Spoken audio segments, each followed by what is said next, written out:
What up, adventurers? Welcome to Nidus Forge number 3. For anyone who doesn't know, this is a weekly series I'm starting to do where basically I take some of the most upvoted forum topics in our Discord. So if you have like ideas or feedback on the game, etc., you can toss it in there, and then some of the top upvoted ones we will go over. We won't always be able to, well, obviously we can't do all of them. We're generally going to try and take a few of the top upvoted ones that we feel are the best for a format like this. Today we're actually going to go over 5 because there was 5 that I had a really hard time picking between. I wanted to kind of cover them all. However, I am going to just read straight off of them. I just lightly read them and I knew they would be good topics just because tomorrow RavenIdle is launching. So we're very busy as a team, but I want to make sure to get this shipped out today because I know tomorrow we're going to be very busy, and I wanted to make sure that that I could do one this week. Yeah, so also for anyone who doesn't know, RavenIdle releases tomorrow. This graphic already, it got posted this morning, is outdated because I think they're over like 43,000 signups now. But this morning they hit 41,000 pre-registrations for RavenIdle tomorrow. I think RavenIdle for us has been a very unique experience in terms of we did not think it was going to be nearly this big. Our kind of internal goal, I won't share too much actually on that, but we never expected 41,000 accounts before launch. This is something that's absolutely insane. I think we delivered something that's much more widely accessible for the Web3 audience, and that's a big part of why it's been cooking so hard. And again, really our goal with these ecosystem games is how do we build out titles that hit a different demographic, right? And then where is that cross-pollination? You know, if we're able to hit even just a 5 to 10% conversion from RavenIdle, and let's say with launch it hits 100,000 accounts, that's 5 to 10,000 new RavenQuest players, right? And we see that really as our model of building out games that hit different demographics and how do they cross-pollinate with each other and build off each other around the Quest ecosystem. And that is why RavenIdle fully utilizes Quest. It is just like all of the titles in the Quest ecosystem. They will all be around Quest. We're not dropping new titles under a new name with a new token or anything like that. Everything is purely in line with the Quest ecosystem and our commitment to that long term. And so with that, we also do have a battle pass. We share this in the RavenIdle Discord, and I think in the RavenQuest Discord as well. Just some information about it. If you're a RavenQuest player, there are tons of things that you can get for your RavenQuest character as well as your RavenIdle character in the battle pass. This is our first time doing a battle pass format, and we kind of want to see if we like it, if we think it's an interesting format moving forward. And for season 0, we really want to just juice it up with rewards. And so definitely take a look at that. There's also the free battle pass, which also has rewards for your RavenQuest character. It's super easy. You just sign up and you're able to link your RavenQuest account, and then those rewards automatically get dropped to your RavenQuest character as well. Not to mention, we also have a $70,000 seeded prize pool from our team, and then also 100% of revenue goes towards growing the prize pool. Going into the first forge. What's the best way? I'll just read them off from the screen here. From OBS. I'd like to raise a concern regarding the recent balance change to water pumps accessory in RavenQuest. With the cooldown now so low, it's being spammed every 10 seconds, which makes it practically impossible to catch up to ships using it, whether they're slowed or not. This becomes more frustrating when considering that my cannon has a cooldown of 25 seconds, my shrapnel, used specifically to slow enemies, has 9, and other abilities range 30 to 35 seconds. It simply doesn't make sense from a balance perspective. Just recently, I chased down a fishing vessel that escaped effortlessly by only using water pumps. No attacks, no evasive maneuvers, just constant speed bursts. Naval combat has turned into a race of who spams movement tools the most, rather than rewarding skill or positioning. This change wasn't necessary and thrown off the balance of naval gameplay. This was a very controversial one. It had a lot of negative reactions and a lot of positive. Obviously, both sides are going to be biased to that, right? Pirates and heavy PvP players are going to want this side. And then the players that don't like to PvP as much, they are going to like this change. I think it's very fair criticism, and there shouldn't be a case where there isn't an ability to outplay something like this. And so this is something that I will bring to the team, because I think this is a really good point on feedback. I can't say like that they'll go through it and make sure that they agree with it. But at the same time, like something that we do want to do is bring in a fourth ship type with kind of like a pirate ship style. Or a plunder ship or something like that. Because we really see galleons as they are a PvP ship, but we also see them as like a PvE ship almost. And especially with the future content that we want to bring to Oceans, we do need a ship type like that. And so we feel instead of changing the galleon to be much more fitting for this, doing something like a fourth ship type could be interesting. It's not a quick thing to do because obviously there's a lot of assets around that to create. But we really see that's an interesting path forward. Doesn't change this feedback though. This is definitely something I'll chat with the team, because that's not what we want either as a result. Keep in mind that anytime with changes, we also have to see how they play out in real time. They've had a chance to play out in real time, so we can continue to look at it from there. But I think really fair feedback. Again, very divisive one as well. On to the second one. Today we have people who are doing their best to keep the game alive, encourages people to stay in the world of RavenQuest. In addition to the streams that are practically live every day, there are also people like King Zimbra who does the podcast, bringing a really cool and cool conversation with special guests, bringing this whole RavenQuest experience to the physical world. Today, only and biggest reason that encourages people to become stronger in GvG is GvG, and unfortunately it's not possible to watch the battles. I believe that countless people like me would love to watch guild versus guild battles. It is very simple content that has huge impact on the game or us game content creators. In my request is a way to watch GvG wars as spectators. Amazing suggestion, and something that we're already working on. So we already do have a bit of a spectator mode built out for Rifts for our next tournaments, and also for Arena.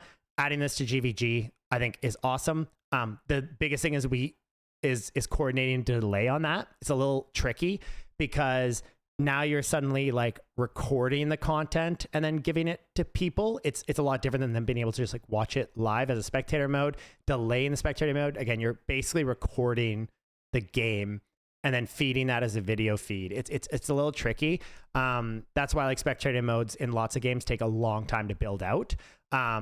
But they are very beneficial, because obviously we couldn't have it as a live spectator mode because you could just tell one guild where their guild is positioning, where they're going, stuff like that. Even with rifts and stuff like that, having a delay is really important.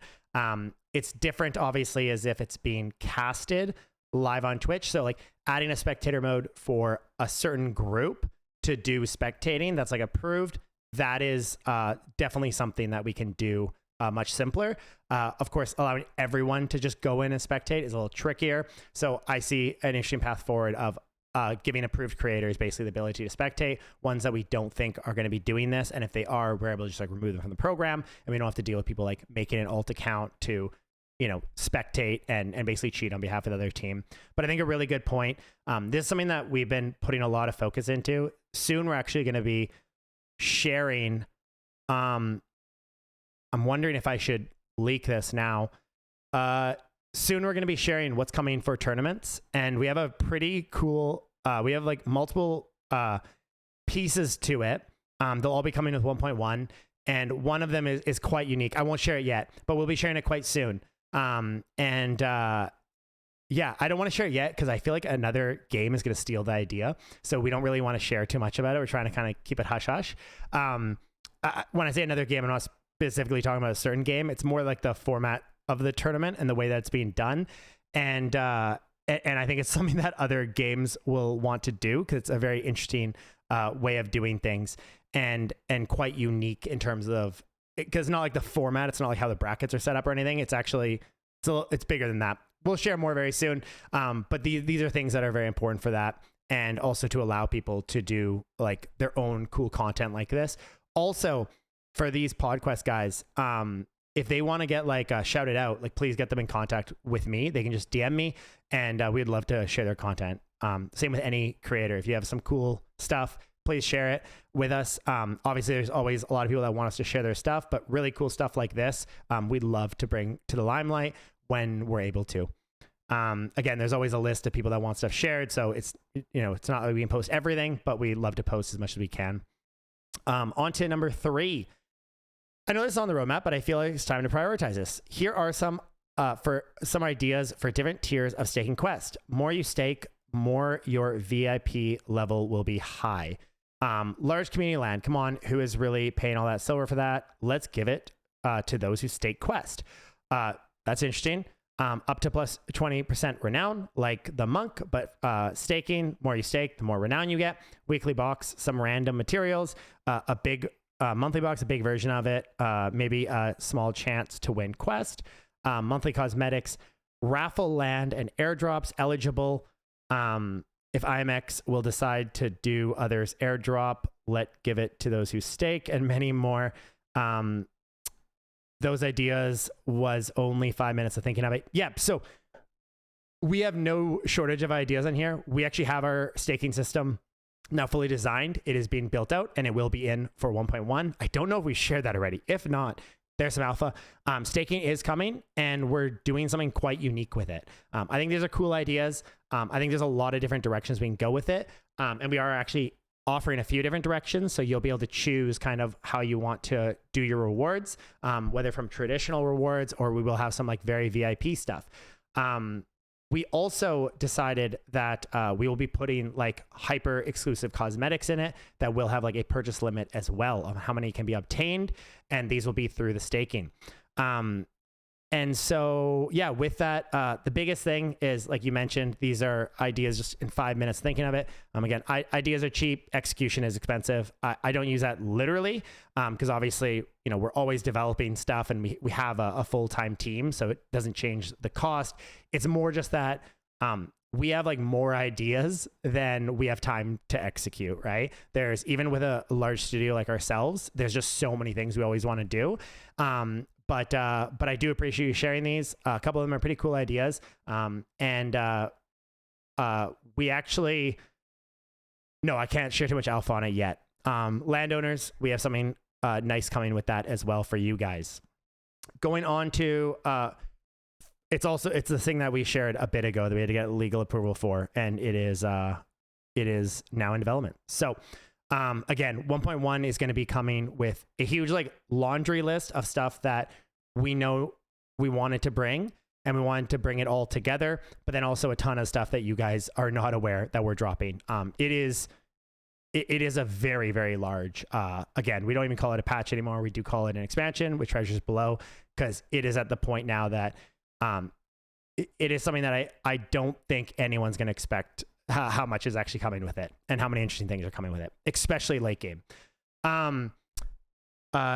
Forge number 4. You only have 3 options. Oh, this is regarding effort, by the way. You only have 3 options. You either fish, craft traybacks, or plant. There should be other activities that would let you burn effort, like buying aether charges or using them to buy XP enhancers or loot enhancers on the NPC. I don't know, but being restricted to only 3 is very frustrating and will be bad in the long run. Sometimes I'm packed with effort. Farm is all silver, is all several hours from completion. I don't feel like fishing and have no materials for pack delivery.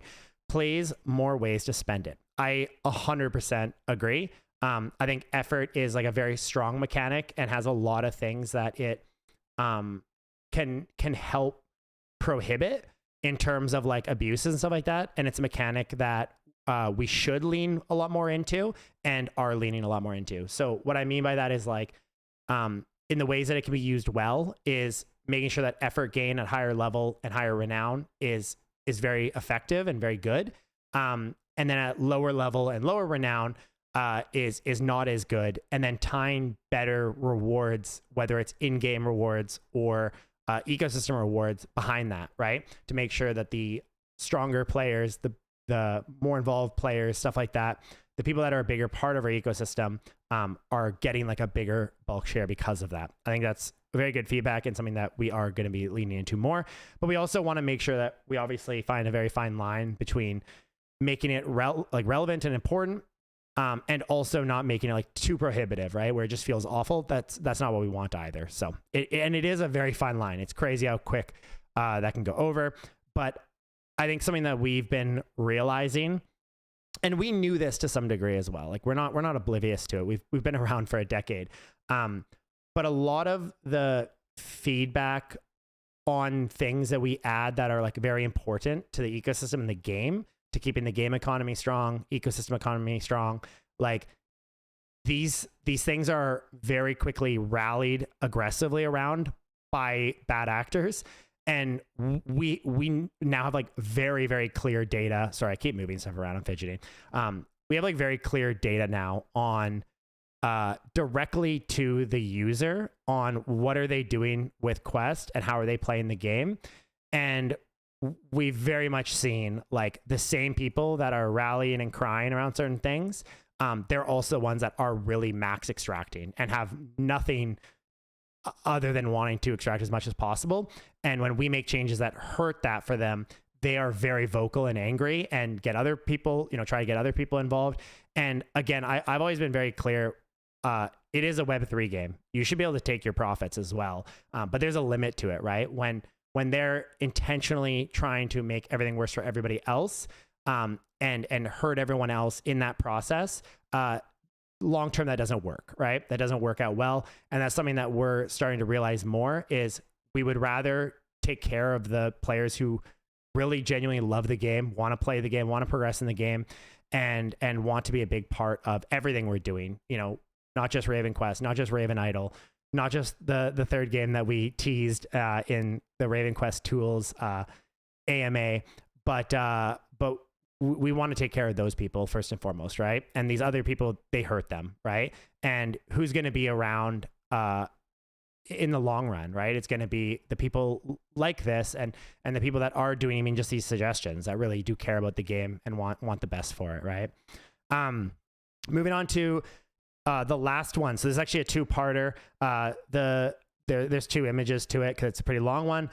The 3 warbands with the highest MMR at the end of each month should receive this is an idea, by the way, would receive tokens. For example, top 1, 30,000 tokens among the members of the warband, top 2, 50,000, top 3, 10,000. Benefits: increases the attractiveness of GvG and seasonal competitiveness, publicly recognizes the performance of the warbands, encourages intense involvement by teams.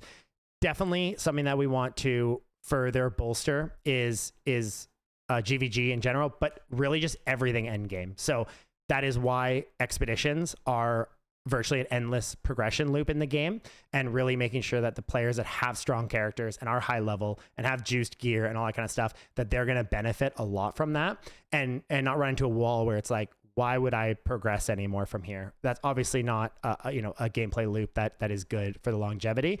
And so that has been 90% of our focus for Treasures Below, is like, how do we build out these much more sound late game loops that consistently encourage it? And GvG is an example where the framework is good there.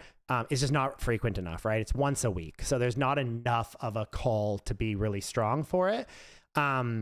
Because it is only once a week, right? However, if there is, daily arena brackets, a gladiator tournament, expeditions, stuff like that, there's much more reasons to want to strengthen your character. And then with that, the rewards can be attached to that as well, right? And really making sure that those rewards align. And then this is the second half of it, infusing items. Benefits: offers new token sinks for currency, avoiding inflation and decreasing the value of quest, creates synergy between PvE and PvP, strengthening the game's internal economy, brings greater strategic depth and utility resources. I believe you're suggesting allowing quests to be used for infusing items. This is one of those perception versus reality things that I've talked about before, where the reality is you can already do this, right? You can exchange quests, buy silver, and infuse your items. Obviously, if there's like a button right there, the amount of people that use it skyrockets, right? 10x's. But there's also going to be people that are going to be like, no, don't add that. Like, we don't want that. When it's like, well, it's already technically there. You already can. And we know this because we actually did an AMA with the Guardians a while back. And when I was talking about this, because some of them were suggesting it, one of them said exactly that. He said, oh, no, don't add that. Like, I don't want that in the game. And it's like, well, it technically already actually is there, and players do it, right? But the reality is it would like 10x. I'm not sure if we would look to do this, but the principal part of it, of having like stronger end game syncs, I think is really important, and something that we've been working very hard on for Treasures Below again. We talked about the Quest 2.0 ecosystem. It is changing a lot. There's a lot of stuff changing. The reward amounts are going up a lot, but there is much better actual usage and purpose behind it as well. So we really, yeah, we have we've been able to get a lot of data over the last 4 months since we released, and we've been able to really iterate on that. And with 1.1, you guys are going to see a lot of new stuff coming to the game and a lot of changes to how the reward pools are done, and quite a few other things. And I'm quite confident everyone's going to really love them. We've shared it with some kind of big pieces of the community to get their perspective on it, and it's been received incredibly positively. They all love it. They all think it's the right move for the game and will make it much more rewarding to be a top player in the game, which is really what's important. And then number 3, outfits and skins unlockable with token. Proposal: include new skins, outfits, and visual effects that can be purchased with token. Benefit: strengthens the loop of accumulating and spending token with aesthetic motivation, increases visual appeal and player customization, offers additional recipes and syncs for token, especially if the items are limited exclusive. Yeah, this is coming. Yeah, I won't say more than that, but there's a lot of stuff coming around this as well. So yeah, I did go pretty quick through them today, but there was 5 of them, so wanted to go through all of those. All really good stuff, guys. Like I shared it before. These things are awesome for me to be able to connect with you guys and share our thoughts on stuff. Again, one thing I just want to reiterate is we have a lot of things that we're doing right now and a lot of things we want to do. And while ideas that we love here, we add them all to our dev map. We can't always do them right away, especially the bigger ones. But the good news is, on my side, I guess, or on our side as a studio, is most of the suggestions that we've seen in the last 2 weeks have been exactly ones we're already doing and very much in line with what we're doing. And, you know, that comes from obviously your guys' feedback over time has always been collected by community managers or by myself. And so we've already heard a lot of these things, but it's always great when we see them get upvoted and brought to light, and I can go over them and at least let you guys know, like, hey, this is already coming, or hey, we're doing kind of this take on it. We're very excited about Treasures Below. The team is very enthusiastic about it and enthusiastically working on it. We're excited about what Epic brings with just the amount of eyes that come with Epic. The reality is most games that self-publish barely get any players in general because you're basically just pushing it out on your website. It's like, okay, it's going to be a lot of word of mouth and stuff like that. Going on to these platforms brings a massive amount of players.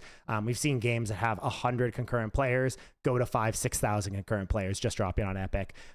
It's a very important piece for us and something we're very excited about, and the new wave of adventures that's come with it. And also with the expansion itself, it is going to hit virtually everything that we know people are really desiring right now, and with a very strong focus on that more end game side of the game.